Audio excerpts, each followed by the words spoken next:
안녕하십니까. 중국 소장입니다. 7월 31일에 보내드리는 작지만 꾸준한 수익을 위한 하모니 포트폴리오 진단 시간으로서요, 금일 개최된 삼성전자의 컨퍼런스에서요, 우리가 주목을 해야 할 두 가지 항목에 대해서 알아보도록 하고요. 또한요, 삼성전자양 매출 비중이 높아서요, 수혜가 기대되는 종목에 대해서도 분석하는 시간을 갖도록 하겠습니다. 먼저요, 미국 반도체 지수가 금일 새벽에 3.8% 하락을 했는데도 국내 반도체 관련주는 상승을 했어요. 그 이유를 알아보면요, 자, 미국 정규장에서는 엔비디아가 7%, 마이크론도 4.9%의 하락세를 보였는데요, 시간의 거래에서 엔비디아가 5% 상승 전환됐죠. 자, 이렇게 엔비디아가 상승한 이유는요, 이 엔비디아의 대항마죠, 미국 반도체 기업인 AMD가 장 마감 후 실적을 발표했는데 상당히 좋게 나왔어요.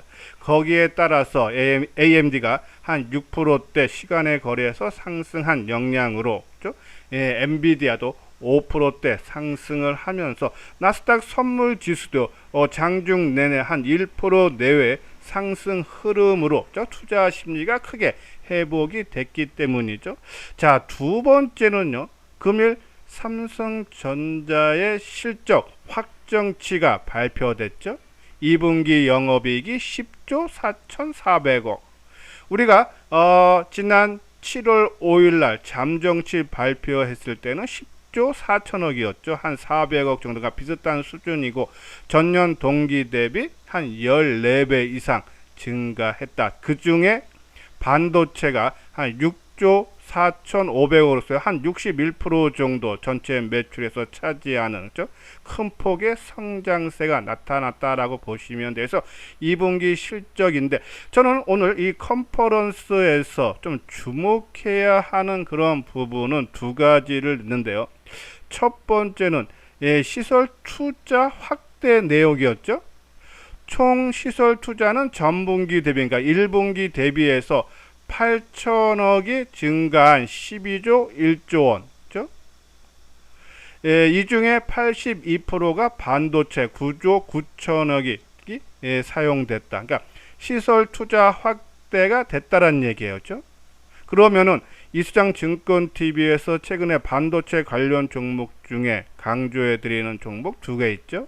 하나는 전공정 장비주인 원익 IPS. 특히 오늘요, 이런 이유로 전공정 장비주들의 상승폭이 확대가 됐어요. 자, 테스가 4.6%, PSK가 7.9%, 유진테크도 5.4% 올랐죠. 자, 이 원익 IPS 뒤에 가서 다시 한번 분석하는 시간을 갖도록 하고요. 자, 그리고 세 번째, 아마 오늘 이 컨퍼런스에서 가장 핵심 부분은 이걸 겁니다. 고대역폭 메모리의 판매량 증가. 그렇죠? 자, 삼성전자는 HBM의 판매 좀 주력을 하면서 2분기 고대역폭 메모리의 매출이 1분기 대비 50% 중반대 성장세를 보였는데, 하반기에는 상반기 대비 3.5배를 상회할 걸로 전망이 된다라는 언급이 있었죠. 그러면 HBM이 크게 증가하고 있다는 얘기예요. 특히 이 고대역폭 내 5세대라 그러죠. 5세대 HBM인 HBM3E의 매출 비중이 3분기에는 10%대 중반을 넘어서고 4분기에는 60% 수준까지 빠르게 확대될 거다. 그 얘기는 엔비디아의 아직 이 5세대인 HBM3E는 아직 지금 테스트에 통과를 못해서 아직 지금 공급을 못하는데, 이것이 빠르면은 3분기 안에 통과가 돼서 4분기서부터는 납품이 공급이 시작될 거라는 그러한 전망이 우세요. 자, 블룸버그 같은 경우에도 어제죠, 익명의 내부 토신통을 이용해서 2에서 4개월 내 삼성의 고대역폭물이 3E가 퀄 테스트를 통과할 걸로 밝혔다는 얘기죠. 특히요, 한 KB증권인가요? KB증권에서 보고서 보면은 오는 8월에서 8월, 9월 중 MBDA로부터 5세대 승인을 받고 하반기 3년 만에 최대 실적을 기록할 거라는 전망 보고서가 나왔죠. 지금 내부적으로는 이 본격 양산의 직전 단계인 PRA, 그러니까 양산 준비 승인 내부 절차를 완료한 걸로 추정이 된다. KB증권 보고서 이렇게 나왔죠. 그러면서 4분기부터 8단 그리고 12단 양산이 시작되면서 전체 디램 매출의 50% 이상 차지하는 이 범용 디램 가격 상승과 함께 이 고대역법 메모리의 생산이 양산이 시작되면서 하반기에 실적이 더욱더 좋아질 거다라는 그런 전망이에요. 이러한 부분이 부각이 되면서 금요일 삼성전자가 3%대 상승 흐름이 나타났죠. 그러면 아까 말씀드린 대로 삼성전자가 시설 투자를 확대를 하고 있다. 그러면은 거기에 따른 장비, 전공정 장비 수혜되고 또 고대역폭 메모리가 빠르면 8, 9월 달에 엔비디아의 퀄을 통과가 되면서 4분기에 양산이 되면은 거기에 해당되는 삼성전자에 납품이 되는 장비를 납품하는 회사 당연히 수혜되죠. 네오셈. 먼저 원익 IPS에 대해서 한번 알아보도록 하면요. 자, 원익 IPS는 이 장비죠. 반도체하고 디스플레이를 생산하는 업체인데 삼성전자와 삼성 디스플레이에 납품을 하고 있죠. 비중을 보면은 반도체가 한 70%, 디스플레이가 30%인데 가장 중요한 부분이 삼성전자가 원익 IPS한테 809억의 지분을 투자해서 3.7%를 보유를 하고 있죠. 그러면서 원익 IPS도요, 삼성전자향 매출 비중이 절반 정도를 차지하고 있다. 그러면은 삼성전자 메모리 부분이라든지, 그죠? 아니면은 이 고대역폭 메모리 이런 부분이 성장이 되면은 당연히 그죠? 원익 IPS 수혜가 된다는 얘기고요. 자, 하반기에는 D램량 원자층 증착, 그러니까 ALD 장비, 그리고 낸드향 ALD 장비, 그리고 고대역폭 메모리 장비 등 신규 장비 공급 기대로 실적 성장이 전망이 된다라는 그런 내용이죠. 자, 하나 우리가 지난번 방송을 통해서도 원익 IPS 관심을 갖되 큰 비중보다는 한 30% 정도만 우리가 관심을 갖자라고 말씀드렸는데 그 이유는 2분기 실적이 8월 8일 날 예정이 돼 있어요. 근데 178억 영업 적자가 전망이 되죠. 물론 약간 증권사마다 차이는 있어요. 지금 178억은 키움증권에서 최근 나온 보고서인데요.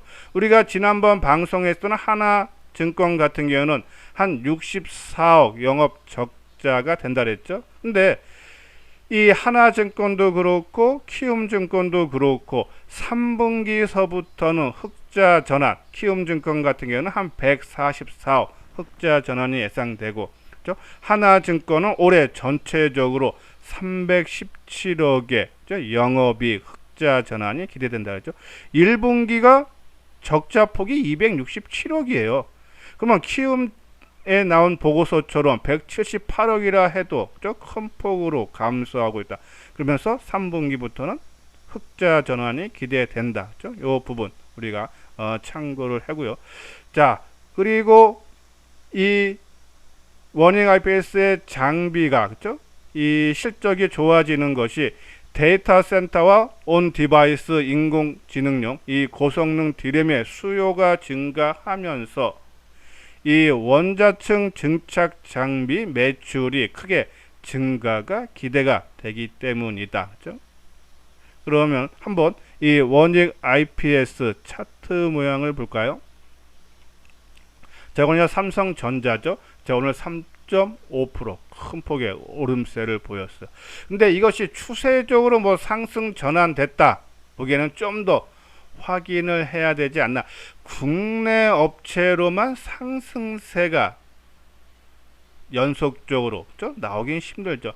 미국의 필라델피아 반도체 지수라든지 엔비디아 최근에 많이 빠졌기 때문에 일정 부분 반등하는 모습이 나와야지만이 삼성전자도 최근 고점인 88,000원대까지 올라갈 수 있지 않아서 좀 확인이 필요하다라는 그런 말씀을 드리고요.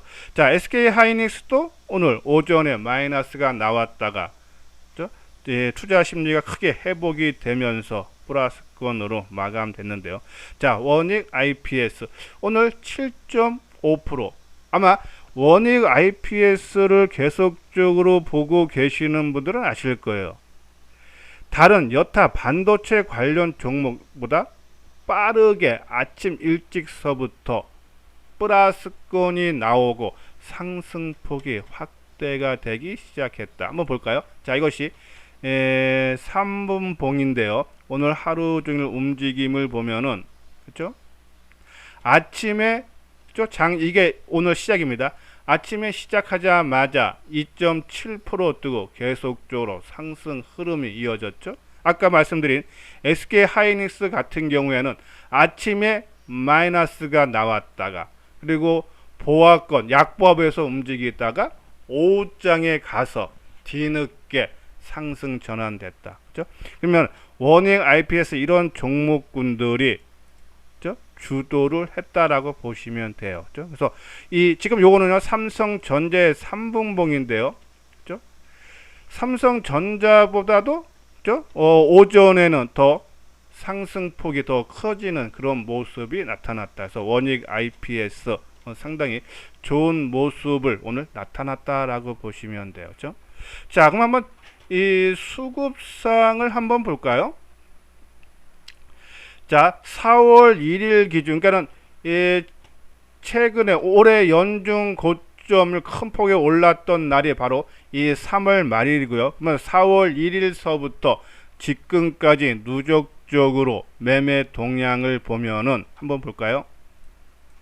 4월 1일 가격대가 얼마입니까? 이게 그러니까는 41,500원이네요. 그렇죠?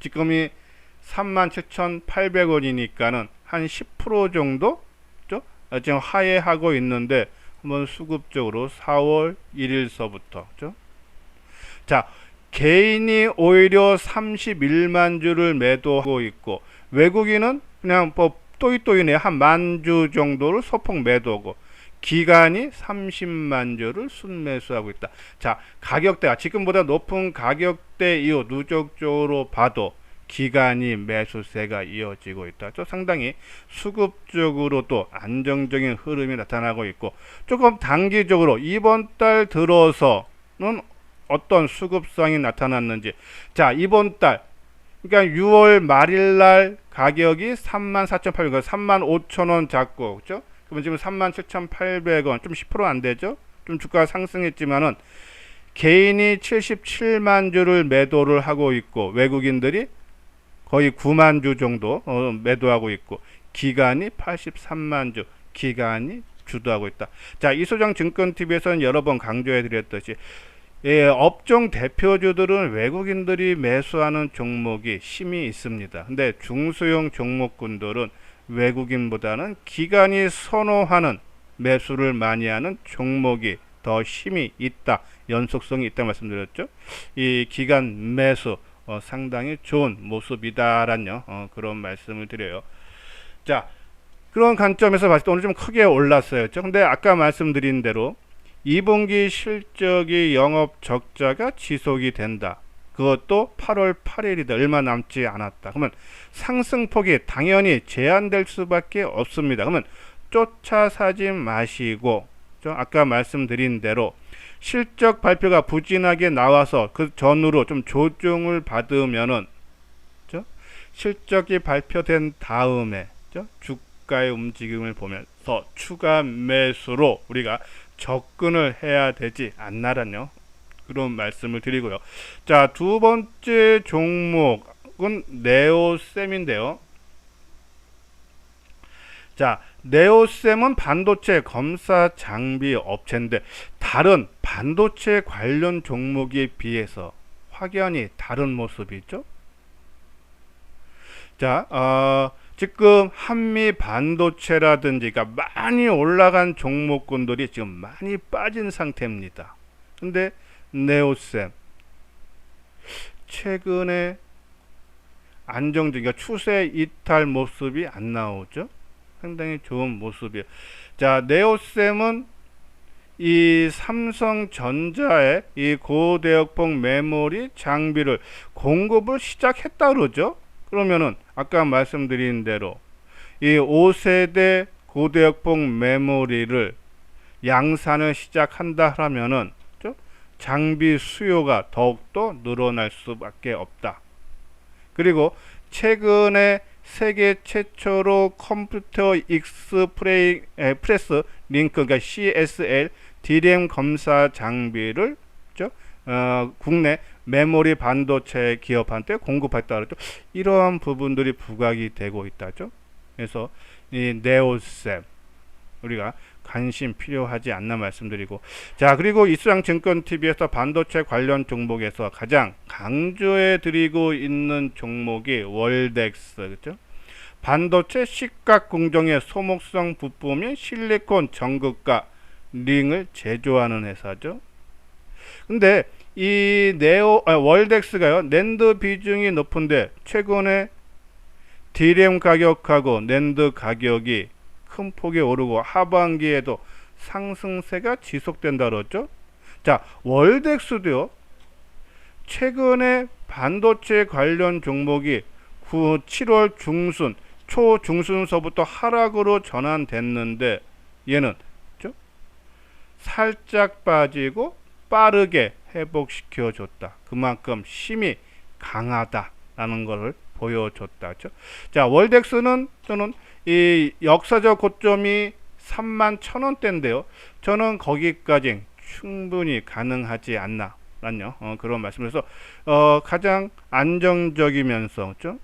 그리고 실적도 지금 뭐 보고서 나온 것들은 없지만은 최근 몇 년 동안에 이 월덱스가 역선정한 적이 별로 없어요. 거의 없어요.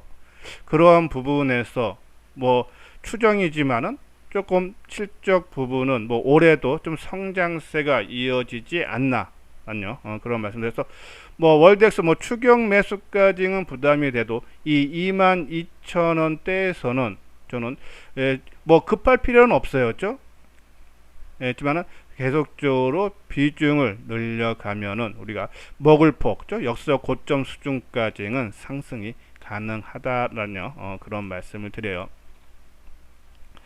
자, 반도체 오늘 좀 너무 많이 떴기 때문에 뭐 지속 여부는 좀 더 확인이 필요하지만은 이 범용 DRAM이라든지, 그죠? 고대역폭 메모리라든지 이런 부분, 그리고 낸드라든지 이런 부분들이 계속적으로 좋아지고 있기 때문에 저는 뭐 완급 조절을 거치면서도 좀 올라간다. 단 하나 아까 말한 대로 미국의 엔비디아라든지 이러한 종목군들을 같이 움직임을 봐야 되기 때문에 너무 공격적인보다는 일정 비중 일정 비중 보유 비중을 유지하면서 그 초과되는 부분은 단기적인 관점으로만 우리가 접근을 해달라는 그런 말씀드립니다. 자, 이건 현대투자의 유료원 안내예요. 한번 내용 읽어보시고 관심 있는 분들 요 아래 핸드폰 번호로 문의를 주시면요, 자세하게 상담을 해드리도록 하겠습니다. 예, 이것으로서요 이수장증권TV를 마치도록 하겠습니다. 끝까지 시청해 주신 분들 좋아요, 구독 꼭 눌러주시기 바랍니다.